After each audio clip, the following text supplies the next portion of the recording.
The following podcast is a W2M Network original production.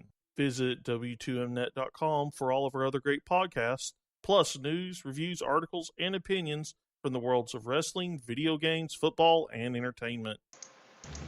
Hello and welcome to another Soccer to the Max midweek. And I am your host, Sean Garmer, and we are here on a late night edition. Mr. Erik Wakins is here as well. Are you alive? I am now. What, are you drinking a Monster? No. Uh, A Bud Light Mango Rita has drove ya. We have survived another hell night with many to come. those things make you stay awake?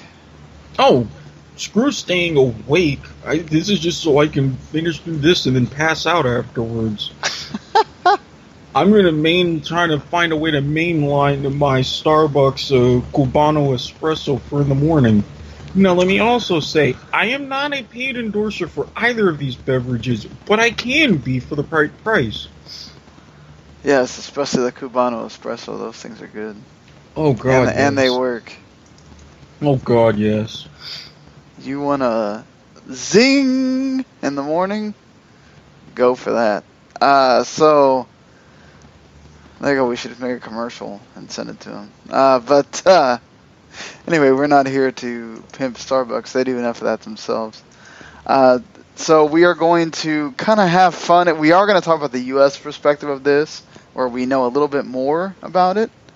But we're going to have fun with some of the other stuff, the other groups and teams, because let's be honest, if you go search Google, there is no under 20 World Cup preview anywhere, because most anybody doesn't know anything about these youth players that are on these teams. Exactly. I mean, it is a total people care about the Olympics. It's a total educated guess. Whatever adjective you want to throw at playing a guessing game is pretty much what it is. So we're gonna just have fun and get to pick who we think gets out of these groups and wins and whatever. And we'll also talk about the 5 matches that they decided to have on a Wednesday night. For God's sakes, MLS. Oh, and Please. we think this will get worse. Please don't remind me of how this is going to get even worse. So, we will talk about all those matches, and then we're also going to talk about some more MLS expansion, because another city basically pulled a Phoenix Rising FC and now puts themselves in a nice seat for MLS to be looking at them. And then, of course, we'll be doing predictions for the weekend as well, because it just never ends, guys. It never ends. So, might as well start with the MLS games that we watched here.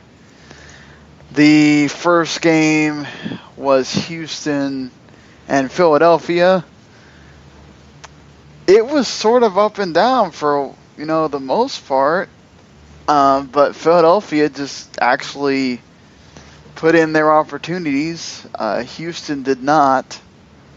And that sort of covers things for me anyway. The one, and pretty much like Philadelphia had been going over the top of Houston several times. They'd been trying to get him offside, and then one time it actually happens. I think it's Pico gets in, scores, and then I think Yacinho scores the other goal.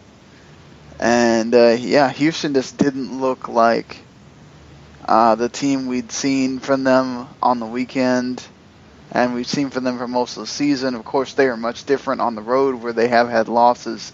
They are still undefeated at home. So, well, I mean, have you ever seen a team play a defensive trapezoid? Not really, no. Exactly. Houston did, and Isinio scored. That's why you don't.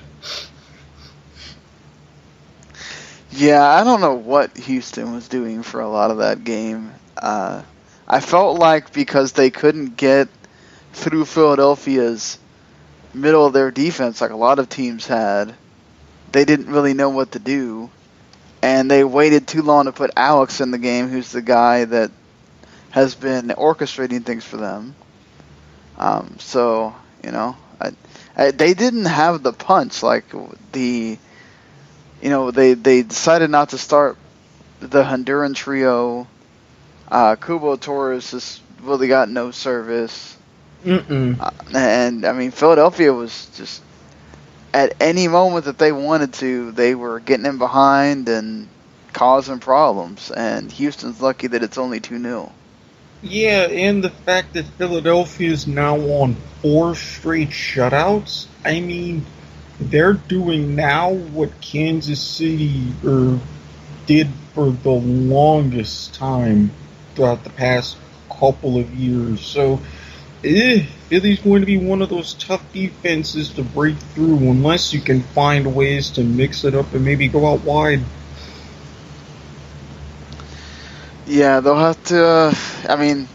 Look, this is a Wednesday night game. I think a lot of these teams had one eye on the weekend and not wanting to.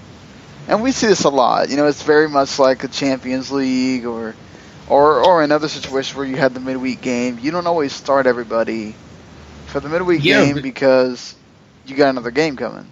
So. Yeah, but this counts. It's not like the U.S. Open Cup. By the way, shout out to my hometown Armada beating Miami FC to advance 2-1. Way to go, boys.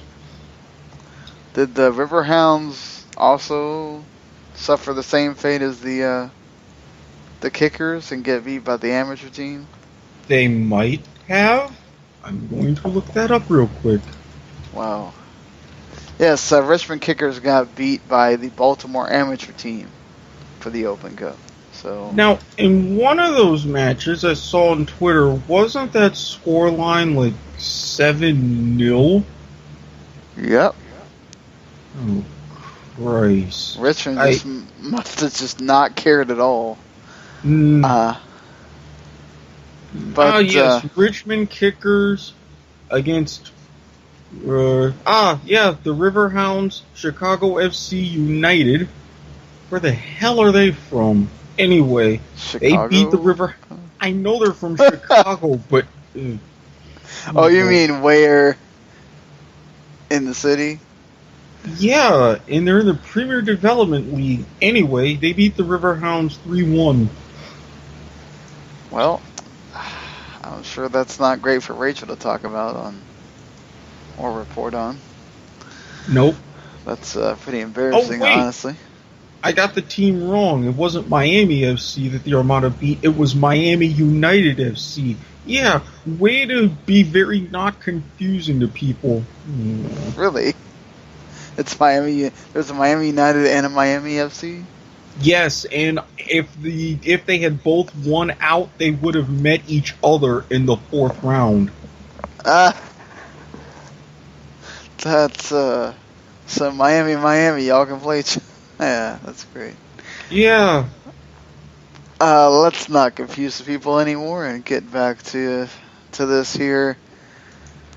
After that, you had the 2 games at 8:30 were wound up with the same scoreline.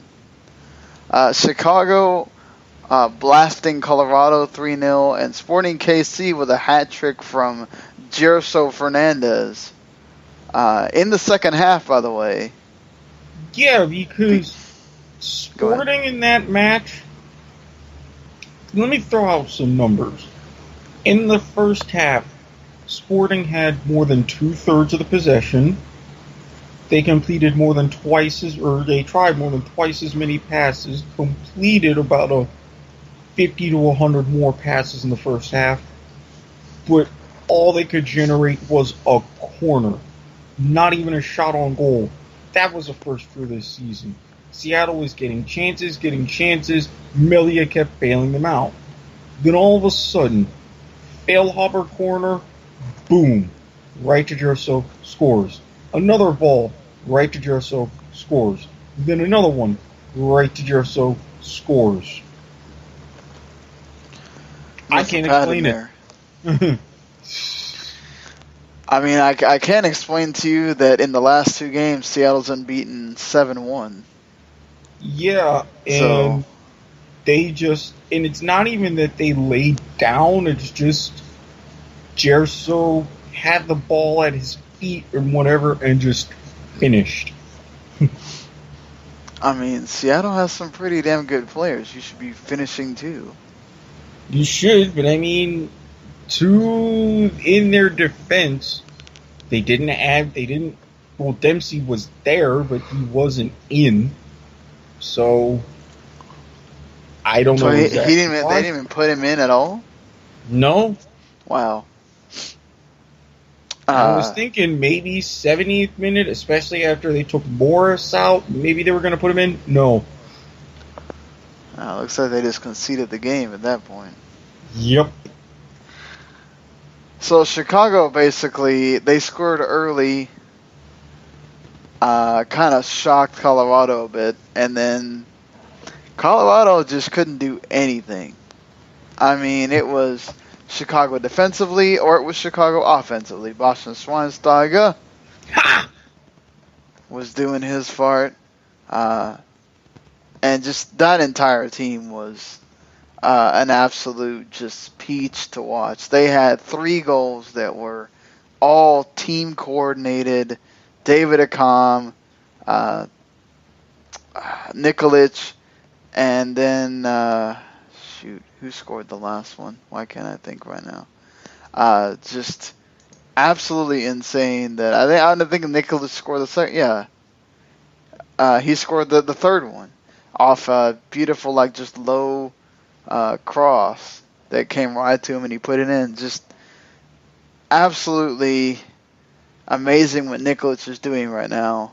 He comes in, nobody really knows much about him, and he's got 10 goals in 11 games. That is a damn good stretch. I would think so. Chicago, 7 goals in pretty much duplicating Philadelphia. Philadelphia now has, 9 goals in 3 games? Mm-hmm. Chicago keeps on their deal. And, Chicago's also undefeated at home, and they did the same thing here, where they played at Bridgeview, and they were tremendous. So, look, I think I had them the highest out of all 3 of us, but I don't think any of us had them making the playoffs. And right now, you got to look at Chicago and go, man, how do they not get there? And Colorado's just, they won on Sunday 3-0, and then they come in and lose 3-0. I just sometimes with the emotional win or what have you, you just come out flat, especially since they were on the road and they didn't have the altitude favoring them in the midweek, so it's just Yeah, just really weird for Colorado to kind of come out flat like that, and then just it seemed like Chicago is just really good this year. I'm going to be surprised if they lose too many. Just they are firing on all cylinders. They got goal scorers. Making the switch to Matt Lampson at goalkeeper has really worked out for them. The defensive side, and Juninho didn't even play today, so it was Dax McCarty and everybody up front just doing what they do. So, I think, again, that right now, what they did in the transfer the transfer market in the offseason is just completely just paying off for this team, period. And then you get the surprise of the games with Real Salt Lake winning 2-1. NYCFC was coming. They scored, and then Salt Lake scored pretty quickly afterwards. Not really. I mean, NYCFC scored in the 4th minute. I meant they scored the 2 goals. Yeah. At the kind of 2 ends of the half. Yeah, the first and the 38th off were really some near perfect one-touch football. And then you have the other one on a corner that led to a brilliant header. That was a goal. And oh, by the way, during the parts of the match, it snowed. That is not a surprise to me. It's May. We're still having snow. It's Salt Lake City. You're up in the mountains. You're still going to have snow. And that's what helped Real Salt Lake win. You think it's the snow, though? At least in part. I mean, I think it's also that, Vieta waited a little bit too long to bring Villa in. Oh, he waited way too long. I mean, I get that he didn't want to start him, especially after the fiasco that happened in the last match, but I mean, come on. Yeah, I mean, to be fair, I think they did go into the half-tied at 1. He waited till right after that second goal to bring him on instead of bringing him on beforehand. Again, it's that whole midweek setup of they were sort of just trying to survive until they had to. Let's get the goal in there and be done with it. NYC was coming again, like I said. RSL was hunkering down and making sure that this wasn't going to happen. Well, they had Beckerman back, which was a huge boost to their defense. And they were targeting McNamara because of what he did over the weekend, so things just kind of fell into place. And I was still saying part of it because it snowed. And Ramondo, congratulations. He did break the record for the most saves in MLS ever. So. I mean, that's a record, though. That's a big deal. Nick Romano's been there. Yeah, and I sat through this season where my Florida Panthers and Roberto Luongo had the NHL record for most saves made in a single season. But we were a shitty team. But this is over his career, though. Okay, and what does that tell you of the kind of defenses and stuff that he's had to deal with over his career? There was a period where Real Salt Lake was actually really good. Okay. Yeah, that was how many years ago? I know, but I'm just saying, you do need to have a good goalkeeper to win most of the time. Congratulations to Ramondo. He's still my boy, but it's not a record that I personally would want to have. I think it's a big deal for a goalkeeper to have saves record. Yeah, you know what else is a big deal for and to do it for one team, pretty much. Yeah, and you know what's an even bigger deal for a goalkeeper? Most wins. Right. You're right about that. If I had to have one of those records, I'd be like most wins and shining all my bling and holding up my trophies and having all the bitches kiss my rings rather than, the most saves. Oh, come on. I mean, he's not even in the top 1, 2, 3. Fifth. I think he's around 15th. I rest for most saves this season. I'm just saying, it's not like this season he's I don't even know how you could search for most wins for a goalkeeper, so yeah, it's a sortable stat. Wins just like goals against average. But my Mango Reed and I rest our case. Hold on, let me see. Wins. He is also number 1 in most wins. Well, that just fucked up my point. So I'm gonna shut up now. He did it this season. Wow. So. Okay. Mango Rita, you suck. Yeah. Yeah. I'm blaming this on you. I think he's also. No, he's not. There's people with better save percentage. A lot of them. I forget that these things are 8% alcohol by volume. And so the final game was San Jose and Orlando. This was really just posturing for 80 minutes, and then you got the 10 minutes of chaos when 1 goal went in for Orlando. Which made me happy. Chris Wondolowski comes in being played onside by an Orlando player. No, Orlando player was he was on the goal line. No. Refs blew the call. He was offside. Nope. Well, we'll have to see if VAR would have fixed that later. But either way, Wondolowski scores the goal, doing one of his poaching tactics. And then the rest of it was just Kaká had a shot. San Jose had a couple of shots. Rivas had a shot earlier before that goal where, if he wouldn't done his special thing where he likes to kick it over the bar, they could have been ahead before then. But they could have been even early on. Kyle Larin, my boy, please don't leave. Not now.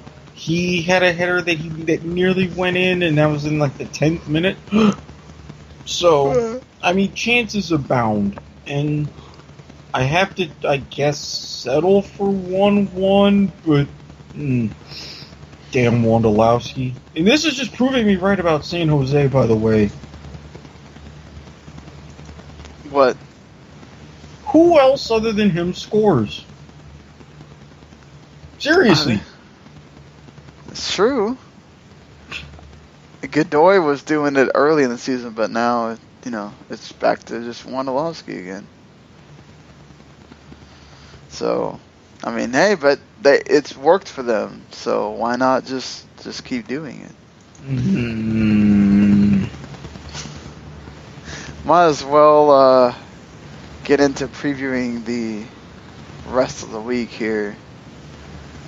The first game is on Friday, New York Red Bulls and Toronto FC. That should be a good game. MLS Live. It's in Red Bull Arena. Yep. I see Toronto continuing their run and taking this one. Yeah, Red Bull have been much better at home. And that ain't saying much considering the last couple of matches. No, I'm just pointing that out. Toronto streak should continue here. 2-0. I'll give the Red Bulls a little credit. 2-1. Then the first game on Saturday is at 3 o'clock Eastern Time kickoff. Montreal and Portland. The Piatti show being at home against the Timbers that obviously have no problems creating chances. They don't always score, but they certainly create chances. I think they can create some good chances on this one, especially if they're healthy in the midfield. I could see this one being a 2-2. Yeah, I could see that too. I'll go with the draw there, 2-2. I'm sorry, Eric. At 4 o'clock, it's DC United against the ever-rampaging Chicago Fire. No, in RFK Stadium. There's no need to apologize. This is exactly part of the reason why I drink. So I can prepare for this, and I can accept this. Especially with the Costa suspended because of the red card. This is about 3-0 written all over it again. I was about to say. Chicago, put another 4-0 on it. Giant Skybirds, you better score, because if it's 4-0 without you doing anything, damn it, I will make a flight. I have a conundrum in Chicago that I am more than willing to deal with. Well, there you go. We gotta know where the conundrum's coming from, but that may or may not be featured on Point of Viewer, which is in about, well, I don't know, within the next 20 hours or so. Stay tuned. Just stay tuned. So, Seattle, Real Salt Lake, an hour afterwards. It's in Seattle. You have to think they bounce back, but RSL's going to be feeling good after they got a win that they haven't had in a while. Okay, they'll be feeling good, but it'll still be 1-0 Sounders because they need something. And, Rachel, if you're listening, which I'm sure you will, I'm sorry, but for Sounders fans, I think it would be a little unwise to think that they're going to replicate their magic from last year. I see them taking this one, but they're at what now? 10 points from 11 games, give or take? Yeah. You're starting to get into a little bit too deep of a hole right now. I would agree with that. They got too many. They got some problems surfacing up ahead here for Seattle. I'd agree. I'll say 2-1 for Seattle, though. Real Salt Lake getting a goal there. I should have mentioned that DC and Chicago is on Unimas, so if you have Unimas, you can watch the Chicago wipe the floor. Oh, good. That means I get to spare whilst watching a bitter defeat. And not have to throw and punch things. Okay. Atlanta taking on Houston. It's in Atlanta, sold out. Atlanta, by the way. This should be fun. It's two teams that like to attack, at least. Houston should be back to full strength.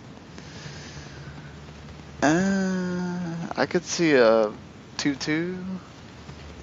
Does Atlanta have Josef Martinez back?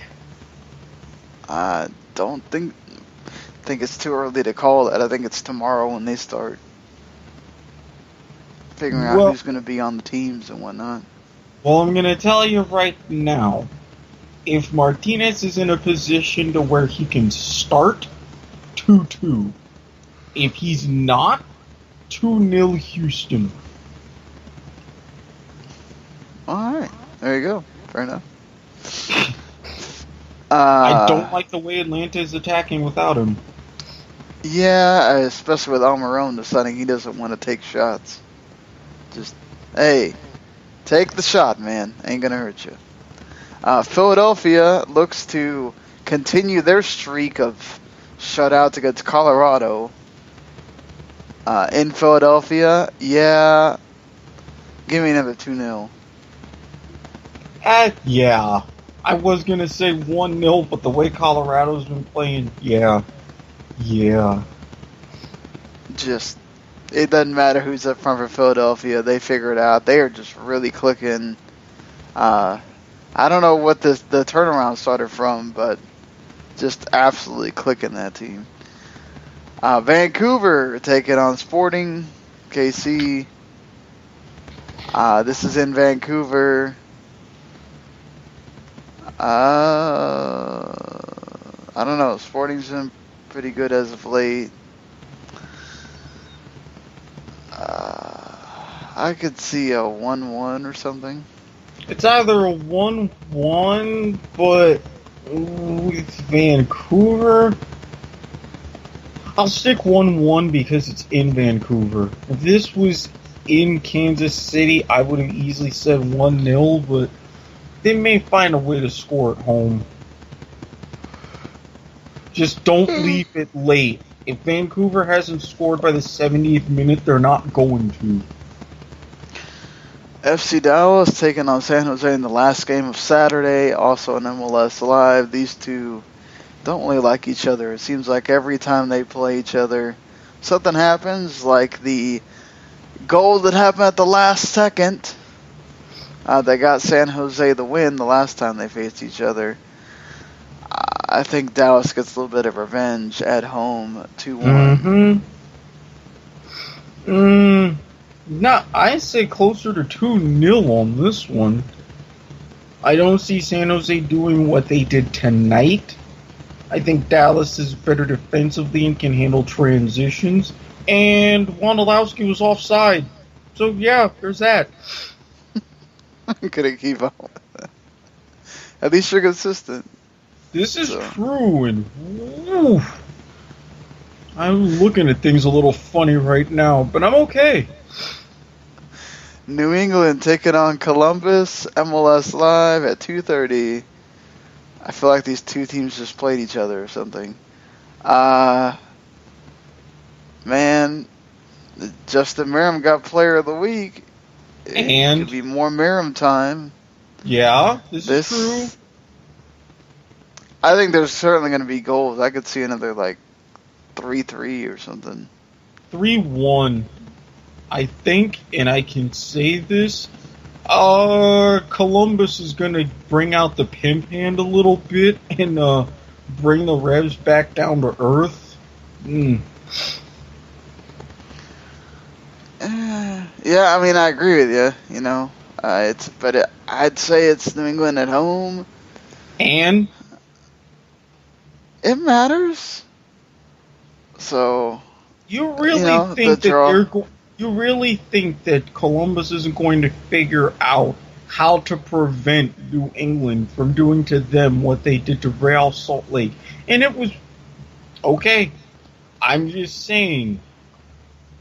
That's why I think it's a draw. They're going to just be scoring, and then... No, and this is why I'm saying it won't, and Columbus will win. You're not going to go up against another Swiss cheese defense? Come on. All right. We'll see. Minnesota taking on the Galaxy. Galaxy seem to have kind of woken up a little bit here. Minnesota is still in we're doing the turnaround mode. 2-2. I can see Minnesota getting a draw out of this one. I can't entirely count out Adrian Heath when he's got things figured out. And it appears the past couple of matches, for the most part, he has. Yeah, I totally agree on that. He's figuring out.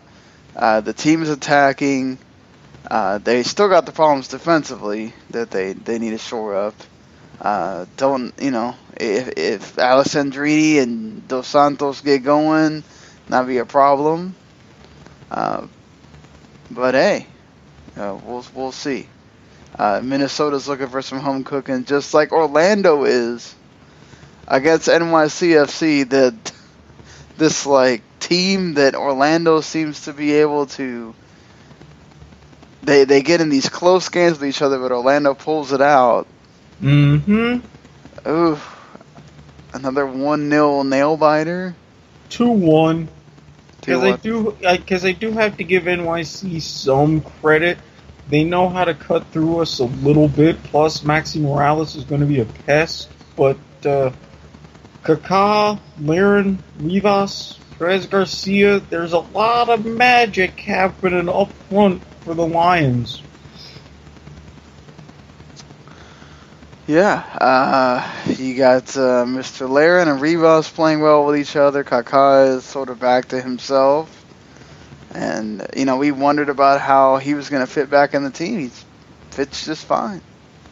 So, I mean, I'm liking what I'm seeing from Orlando. Just got to be able to convert those chances a little bit more.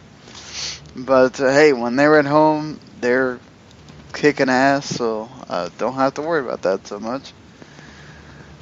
So yeah, hold on. Let me get the.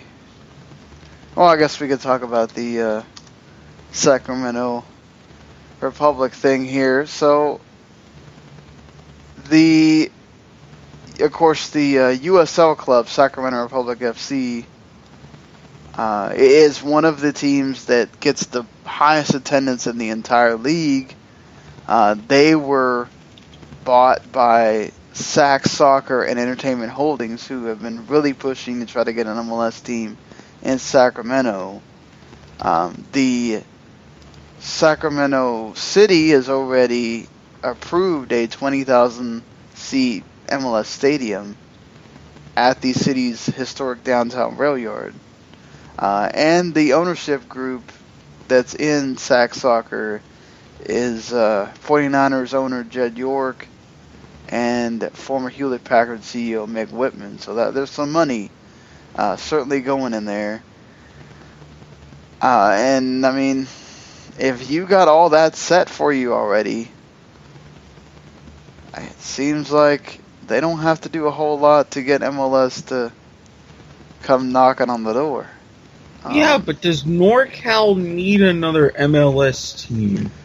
I remember when this was first starting with the Republic FC, there was a lot of MLS wanting Sacramento. Really bad. I don't know why you would need another. Now, again, my problem is I don't want to see both Sacramento and San Diego. We don't need two more California teams plus LAFC coming in next year. No. It would be too saturated. That's why I say let it go to SoCal. Let it go to San Diego instead. Yeah, I wonder if that's something that they're even thinking about. Or they're saying, well, California's a huge market. Who cares? Let's just do it. Yes, and if it wasn't for Russian interference, California would be on the path to being its own country. You can take market size out of this. It's about what would make sense. And I think even if you are talking a market, at least to me, it would be better south than north.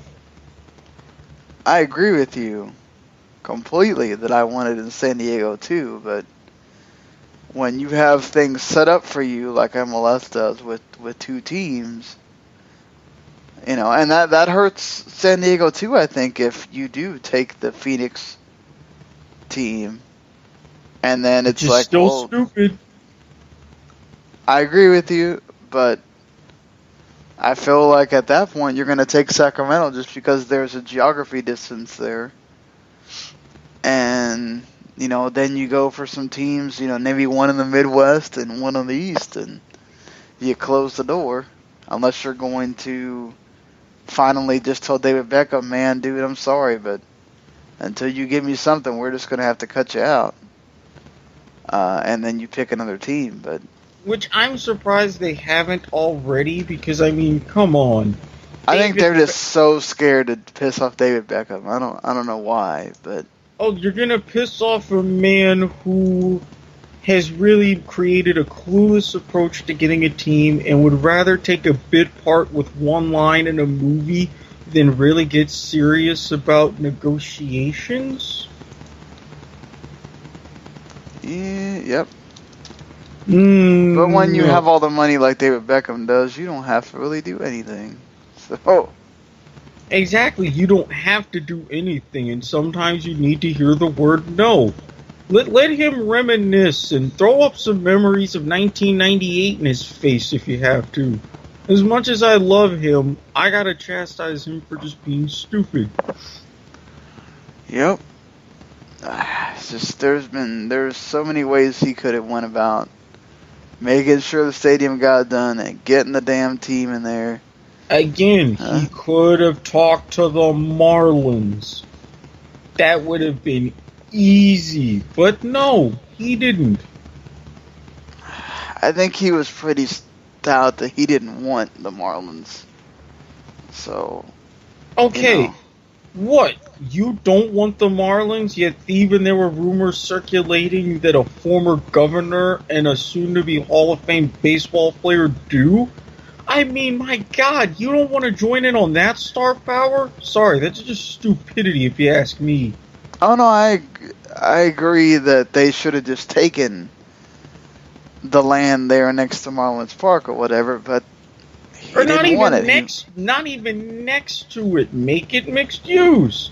And then say that he gets a team in there, they do better, they actually win, and they sell out better. You have any idea the ultimate British two-finger salute he could have done to them? He wanted to be all hoity-toity. That would have been a perfect move. I would have been doing it with him. I just never understood why do you need to have it over there by the Miami Beach and all that stuff? Like, because he wants it to be on the beach, and he wants all this other stuff for his wife, and modeling and scenery and all this and that, and further proving stupidity. So you can't go there without the stadium being there? That doesn't make sense. Yeah, this is my... Look, now you're playing into my argument. Why do you need a stadium there when you've already got beaches and women who wear next to nothing? Why screw that up?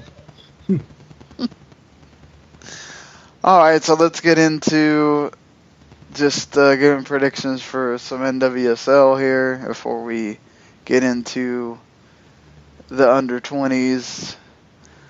Boston Breakers and the Portland Thorns on the first Friday game of the season for NWSL. And the Portland's really hit a slide lately. I think I'm going to go with Boston on a 1-0. I don't know. I don't think, even with the Thorns kind of going downhill as they are, I think they kind of plateau and they can get a draw out of this one. I'll say 1-1. Fair enough. The lifetime game of the week is Sky Blue against Houston, the Houston Dash. Two teams that are kind of in the middle of the pack.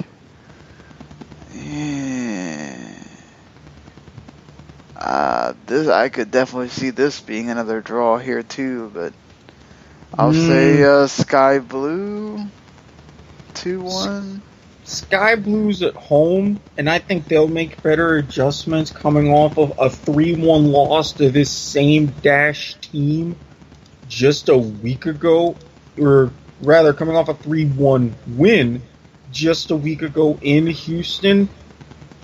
While I give Houston a little credit in making adjustments, I think Sky Blue will pull off another win, 2-1 this time around. The Washington Spirit taking on Kansas City. Mallory Pugh probably playing. Which I've still heard nothing from Hostess, by the way. I mean, why is it that all of these major mid-sized companies, I'm offering you brilliant ideas for free. You can't even hit a brother up with a tweet or a retweet or a mention? It's not like I'm asking for a month's supply of food here. Come on. Are you adding them on Twitter? Potentially. But I don't know. That's messed up. They're not answering you. They need to be answering you. Exactly. I mean, I've still heard nothing from Boston's after that idea, and I haven't heard anything from a single Chicago pizza chain. This is getting very disheartening, if you ask me. I'm just waiting for, like, the angry tweet back at you, like, please stop tweeting us. Look, I am giving them their space. I am just also a potential customer. And they would have to pay ad agencies tens of thousands, if not more, to get the kind of ideas, even half-assed, what I am giving you gratis, okay? Some of them should be thanking me. You're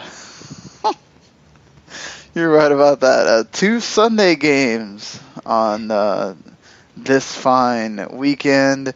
North Carolina Courage trying to bounce back after their first loss of the season against the Chicago Red Stars. Does Carolina get another win? I say another Well, I say their first draw of the season. I don't know if they're at the point where they can immediately just come back and win, because Ertz for Red Stars is a bit of a menace in the midfield. I don't know if they can kind of figure her out to shut her down quite yet. No, all right, fair enough. And then the final game, which is at 9:30 p.m. because it's in Seattle. Orlando going to Seattle to take on that team. Orlando, of course, coming off the big win of unseating the undefeateds. What do you think? Orlando going to go on the road and pick up another win? As much as I want to say yes, no. I don't know if the chemistry is fully 100% yet. I think Seattle just squeaks by, maybe 1-0. I could see a draw, 1-1. Okay. I mean, let's just hoping for Orlando to get a point there. You know, that's not too much of a stretch. You really should at this point. But True. But yeah, it looks like all things are on the queue for Mallory Pugh to start for the Spirit on Saturday. So all the hubbub is going to come to a head on Saturday for that game. And if the Spirit win, and I do not see either Twinkie or Snowball flavored ice cream in her hands during the press game conference, hostess, come on, don't piss me off. You heard him. Don't piss him off. You need to be doing it. So, all right, here we go. The part where we get to just have fun here. And, well, you had a beef with something about the U.S. team first before we go into talking about the Under-20 World Cup in general here. Well, I have two beefs, actually. Okay. Call me jingoistic. I don't care. In part because, wow, this Mango Rita, I'm still having to blink excessively. Why the hell are there no American officials for this tournament? Have you not seen our officials? Okay. We're not really that good. No, I don't know why there are no MLS officials. I think Mark Geiger's the only one that ever gets taken to a World Cup or whatever. And why isn't he there? Why am I seeing more Guatemalans than Americans or Canadians? Why am I seeing more Salvadorians than Americans or Canadians? What the hell is going on? I couldn't tell you. I don't know. See, folks, this is why you can't give me bad news, because I'm going to react to it. And I mean, What the hell other... does Guatemala have that we don't? I don't know that they have better referees, but...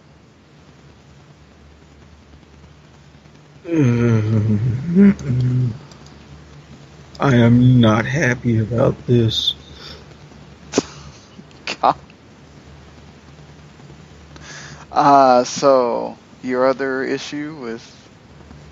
Now, I read the article outlining our team, and while it made a lot of solid tactical points about what Tab Ramos should do, I don't dispute that.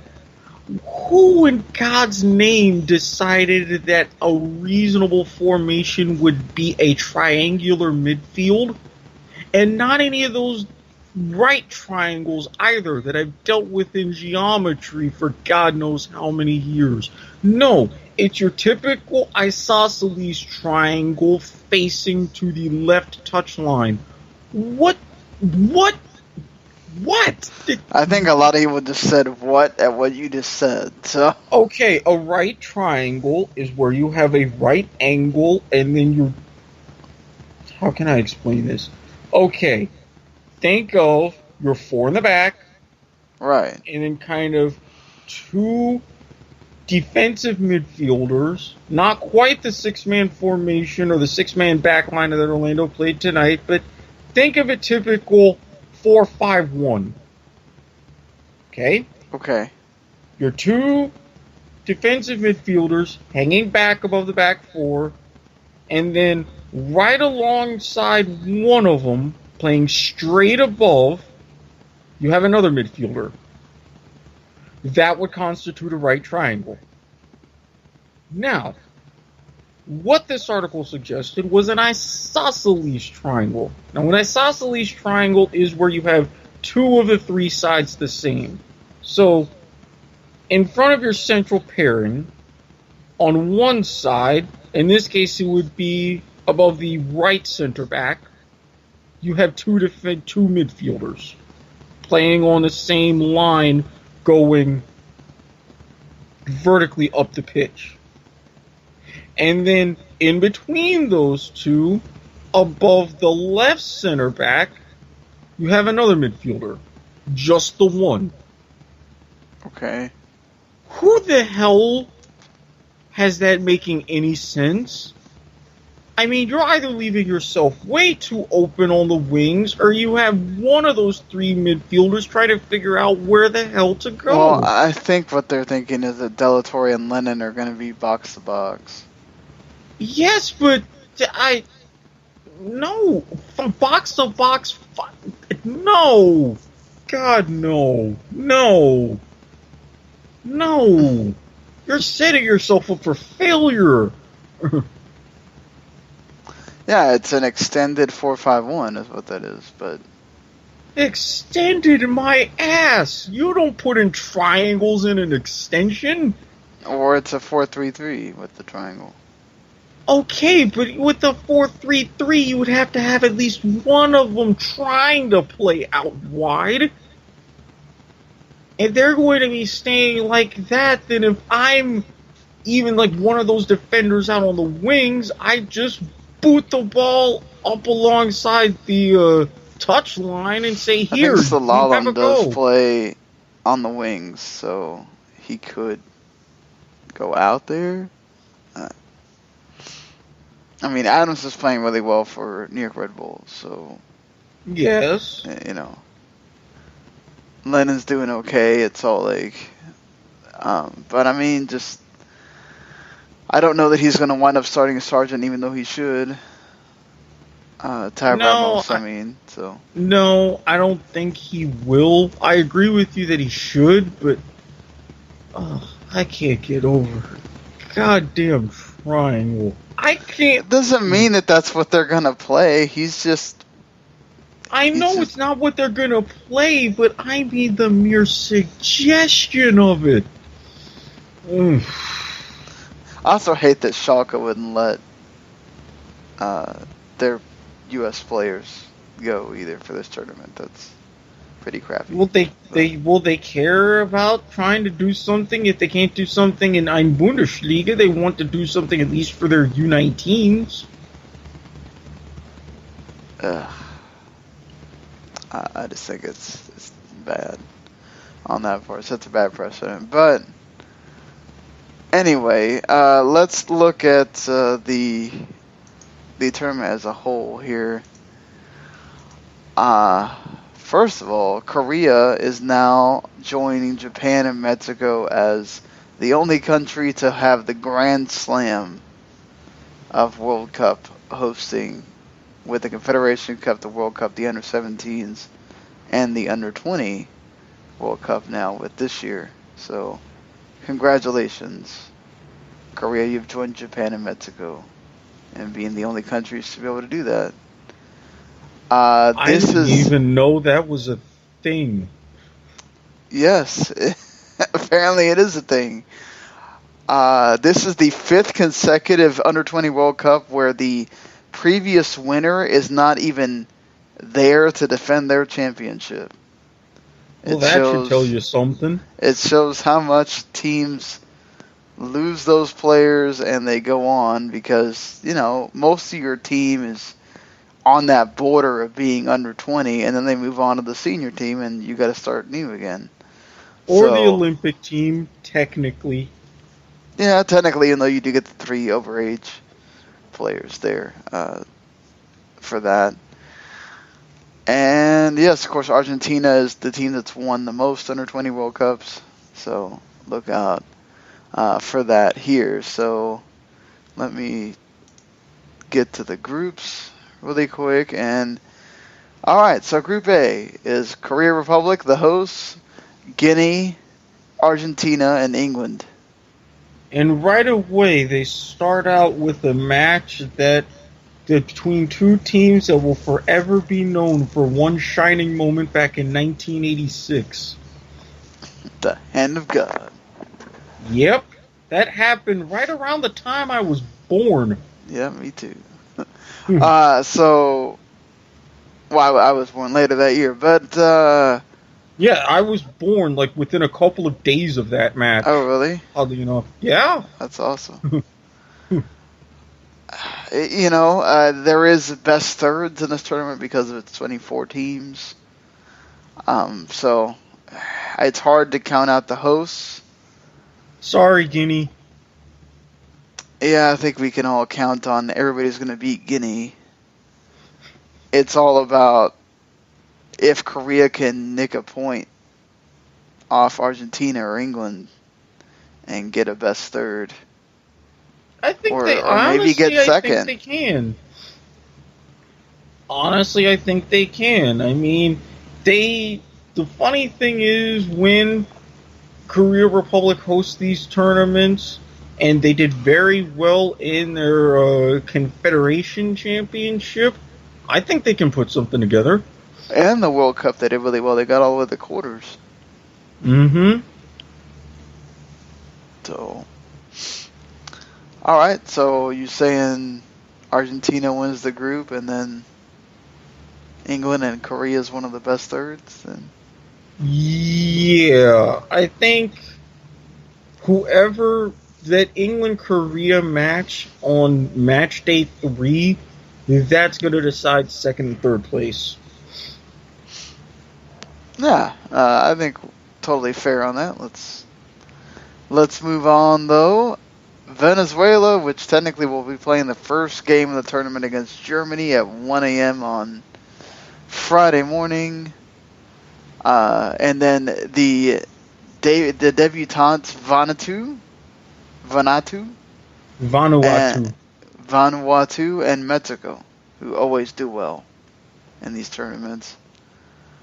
I really want to wish I could say that Venezuela's going to be a best third, but I feel like Germany and Mexico are just going to wipe everybody out here. Well, it depends on who will beat up on poor Vanuatu first. How much lunch money are they going to have going into this tournament? What, $12? Maybe more, because I mean Germany's going to take a lot of it, and Mexico's going to take what's left. Venezuela may be maybe getting some scraps, maybe a couple of coins left over. I mean, Germany and Mexico could also draw, which leaves the door open. So true. It's so. I'm just gonna say Germany, Mexico, no best third here. Nah. In fact, I could even see Mexico maybe top in the group, because they are usually really good when it comes to these these youth tournaments. But I'm gonna give Germany the nod.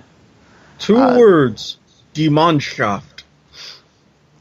Then Group C: Zambia, Iran, Costa Rica, and Portugal, who is the only other team besides Brazil and Argentina to win this tournament more than once.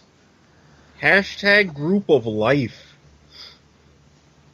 Yeah, Zambia is the top winner in the African region. You got Portugal here, Iran, and Costa Rica. This is interesting. I'm going to go with Zambia, Portugal, and Costa Rica is the best third because I don't know anything about the Iran team at all. Honestly, because Iran has been somewhat up and coming and they're really one of the West Asian powerhouses, I'm going to put them as best third over Costa Rica. All right. That's interesting. Yeah, I mean, that could happen. We have no idea. That could happen. Talk about group of death. South Africa, Japan, Italy, and Uruguay in Group D. Or I mean, I guess the closest you're going to get to that. I think Uruguay wins the group, Italy, and then you get, man, South Africa's always interesting. Japan, because it's in Korea, they're going to have a big following. Yeah, I could even maybe see Japan sneak in second just because having that sort of home crowd really does help. Yeah, in soccer. Uruguay winning the group because I swear those South American under-20s are just brutal. Yet Uruguay is always one of those teams that manages to at the very least survive. Japan second, Italy third because with their youth teams are kind of and Bufana, goodbye. So we have, so far we have 3 best thirds, right? Each of us? Yes. Okay, so then we have Group E, which is France, Honduras, Vietnam, which is the other debutante, and New Zealand. France to top the group, Honduras to get second, and I could see Honduras slipping and like giving one of the two a point or something, but no.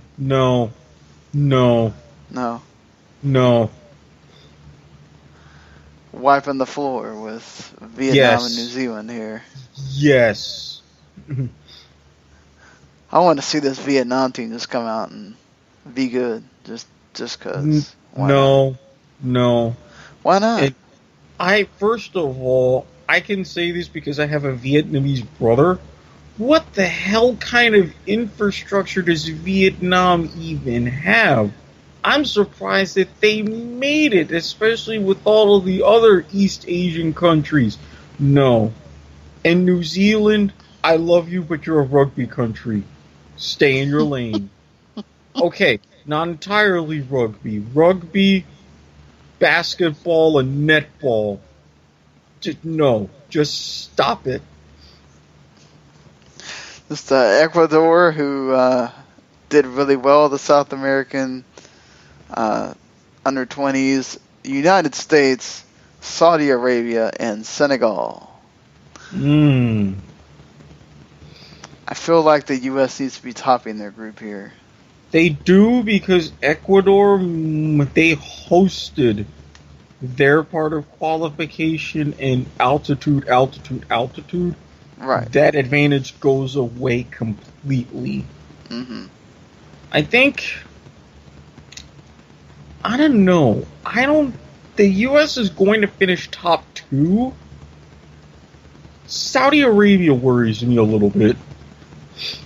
If the U.S. doesn't win, Saudi Arabia will. And then, again, it'll come down to that Senegal-Ecuador match. They're probably going to be fighting for the last best third.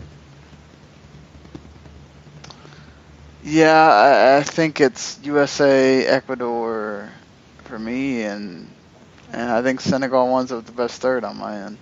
Yeah, this is one of those, to me, it's another one that's going to be entirely decided match day 3. Let me me see where the I don't have why I should have looked at this on Wikipedia instead of looking at it on. Well, what were you trying to look up? I had it on I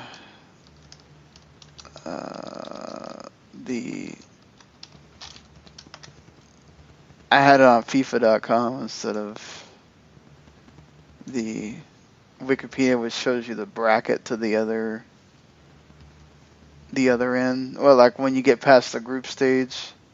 Yeah, Alright. it depends. You've got the two runner-up of A faces the runner-up of C. The winner of Group D faces one of the third-place teams. Winner of Group B faces another third-place team. Winner of F plays runner-up of E.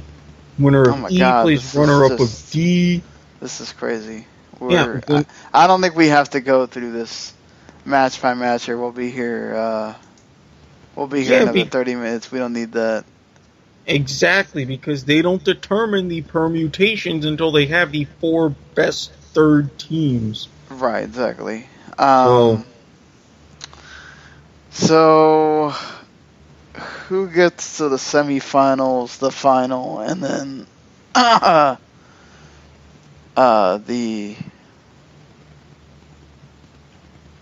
who wins, I guess? Oh, Jesus. I am not sober enough to do this in my head. So, yeah, who's in Group A? So we had England as the second team. Mm-hmm. And then we had, Zambia as the... So it'd be Zambia and England playing each other in that first top there. Group D is...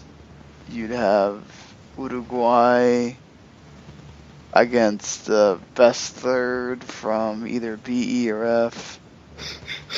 Which we're not even gonna...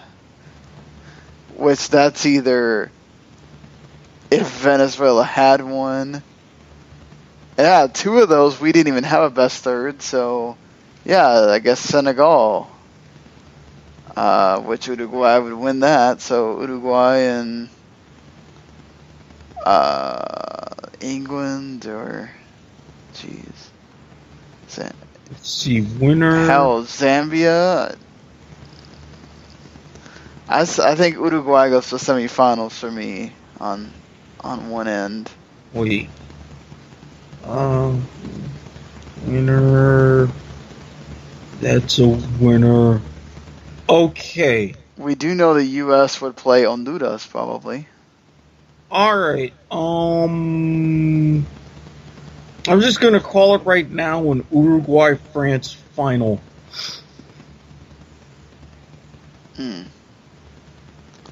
Yeah, so the U.S. would probably play Germany. Goodbye. And the quarterfinal. Yep, no. Or Mexico. They could technically, it's possible they could wind up playing Honduras and Mexico.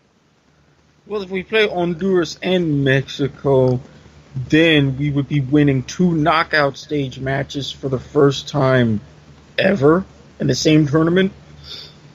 Yeah, and then go to the semifinals where we probably lose to Uruguay. So. Yo, yeah, we get crushed.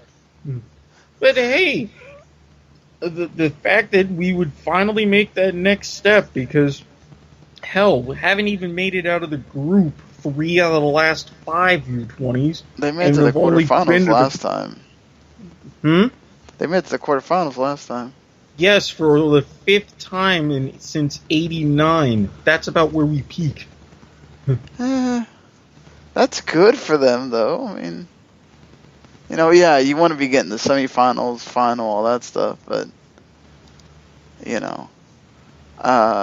so, yeah, okay, I see where you're saying the France and where is France and I could see maybe Portugal beating France though. True. That's possible. because Portugal's always really good in this. The winner of Group A, which is, you got Argentina down there too. Well,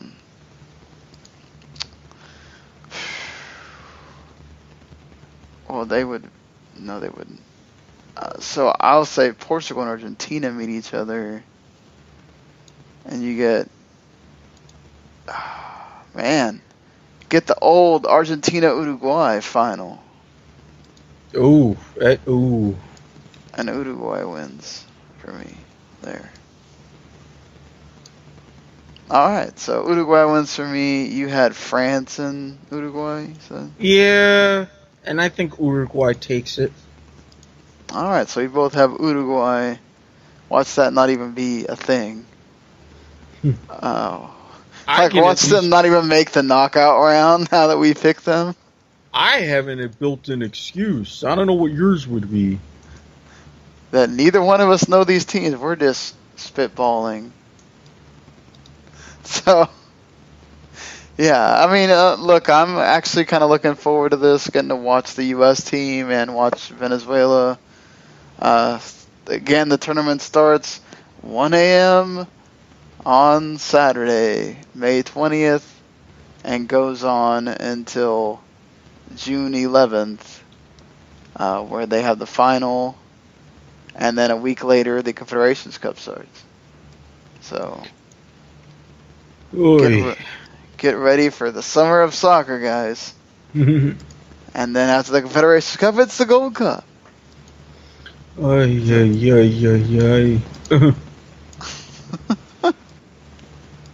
So lots of international soccer to be talking about. So, hey, the summer will not be dull for sure.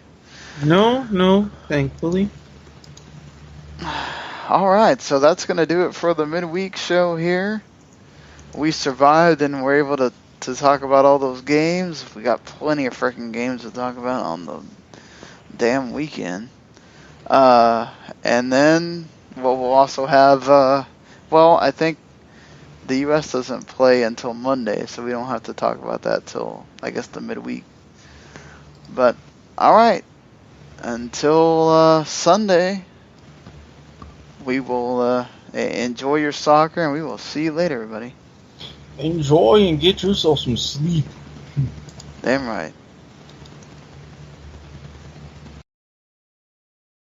The following podcast is a W2M Network original production. Visit W2Mnet.com for all of our other great podcasts, plus news, reviews, articles, and opinions from the worlds of wrestling, video games, football, and entertainment.